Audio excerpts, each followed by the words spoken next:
अच्छा जी, अस्सलाम वालेकुम। अच्छा, मुझे काफ़ी लोग पूछ रहे थे कि जो हमारे आखिरी के 15 दिन होते हैं, इन 15 दिन में हम अपनी एसबीआर की तैयारी कैसे करें। तो कुछ मेन पॉइंट बता देता हूँ मैं आपको। 15 दिन में अपनी क्या क्या तैयारी कर सकते हैं।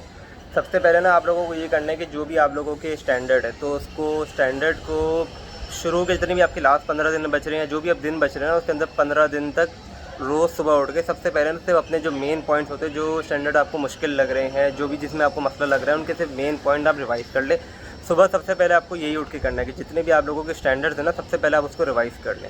ठीक है, 15 दिन तक आपको रोज़ सुबह उठ के अपने स्टैंडर्ड रिवाइज़ करना है। ये आपकी चीज़ पहली हो गई। दूसरी चीज़ आपको ये करना है कि जो आपके कंसोलिडेशन के सवाल है, रोज़ आपको एक कंसोलिडेशन का सवाल करना है। कोई भी कंसोलिडेशन का पास पेपर उठा के एक कंसोलिडेशन का सवाल करना है। और बाकी नॉर्मली दो आपको जो आईएफआरएस के सवाल होते हैं ना, आप 2 आईएफआरएस के सवाल अपने सॉल्व करेंगे रोज़ के रोज़। 15 दिन तक आपको सबसे पहले अपने स्टैंडर्ड रिवाइज़ करने हैं, और उसके बाद फिर आपको एक कंसोलिडेशन का सवाल और 2 अपने कोई भी नॉर्मल आईएफआरएस के क्वेश्चन कंप्लीट करने हैं। उसके बाद आपको ख़त्म कर ले, उससे रिलेटेड जो भी आंसर है वो पढ़ ले, और कोई भी आगे 3 पास पेपर के एग्जामिनर के आंसर्स रीड कर ले। इससे ये होगा कि आपको पॉसिबिलिटी समझ आ जाएगी कि आपने स्टैंडर्ड तो पढ़ लिया है, उसके मज़ीद और किस तरीके से आंसर लिखे जा सकते हैं, क्या क्या करंट इशूज़ उससे पर्टेनिंग हो सकते हैं, या कोई ऐसा चीज़ जो हम लोगों ने नहीं पढ़ी वो आपको पता लग जाएगी उस स्टैंडर्ड से पर्टेनिंग।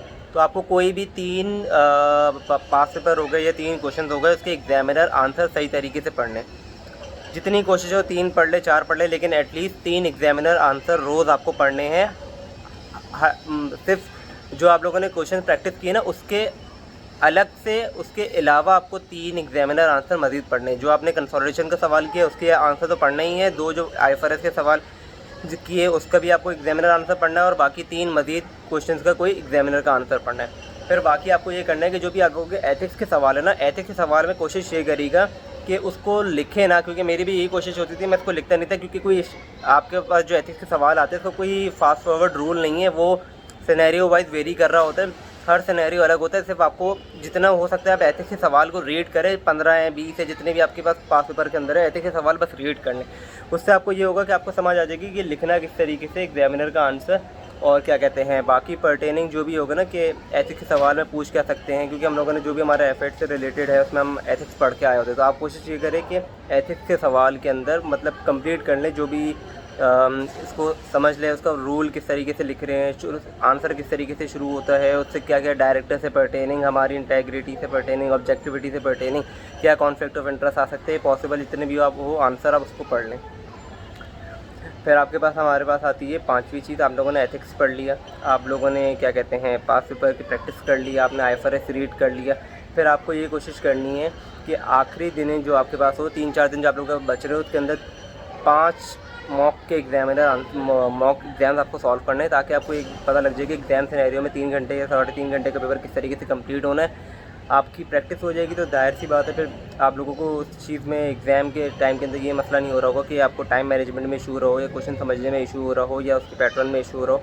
5 एग्जामिनर, 5 नहीं तो 3 मॉक के एग्ज़ाम्स आपको पूरे के पूरे सॉल्व करने हैं। कोशिश ये करनी कि जितनी भी चीज़ें आप लोगों की पूरी कवर हो रही हो, इन डेप्थ घुसने की ज़रूरत नहीं है। कोशिश करें कि वाइडर पर्सपेक्टिव से अपना कोर्स को कवर करें, और पूरा का पूरा हर एक चीज़ का ओवरव्यू ले लें। क्वालिटी मैटर करती है, लेकिन क्वालिटी से ज़्यादा क्वांटिटी और मैटर करती है, क्योंकि आपको हर चीज़ का पता होना ज़्यादा ज़रूरी है, ना कि एक चीज़ का पता होना। तो कोशिश ये करिएगा कि सारी की सारी चीज़ों को, सारे के सारे एग्जामिनर आंसर क्वेश्चंस को पढ़ लें, जितना हो सकता है उतना करें। क्वांटिटी पे ज़्यादा फोकस करें, क्वालिटी खुद इंप्रूव हो जाएगी। क्वांटिटी के साथ जितनी आप क्वांटिटी करेंगे उतनी आपकी क्वालिटी इंप्रूव हो जाएगी। एथिक्स के सवालों को रीड कर लें ताकि आपको उसका पैटर्न समझ आ जाए, और कोशिश ये करिएगा कि सारे के सारे आंसर्स पढ़ें। और बाकी अपने हर रोज़ का आईएफआरएस रीड कर ले, जहाँ आपको डिफ़िकल्टी फेस आ रही हो या मसला कोई फेस हो रहा हो, तो उसके अंदर कोशिश ये करिएगा कि आप लोग सिर्फ अपने मेन पॉइंट्स को रोज़ रिवाइज़ कर ले, जहाँ जहाँ आपको स्टैंडर्ड में जिसमें इशू लगता है।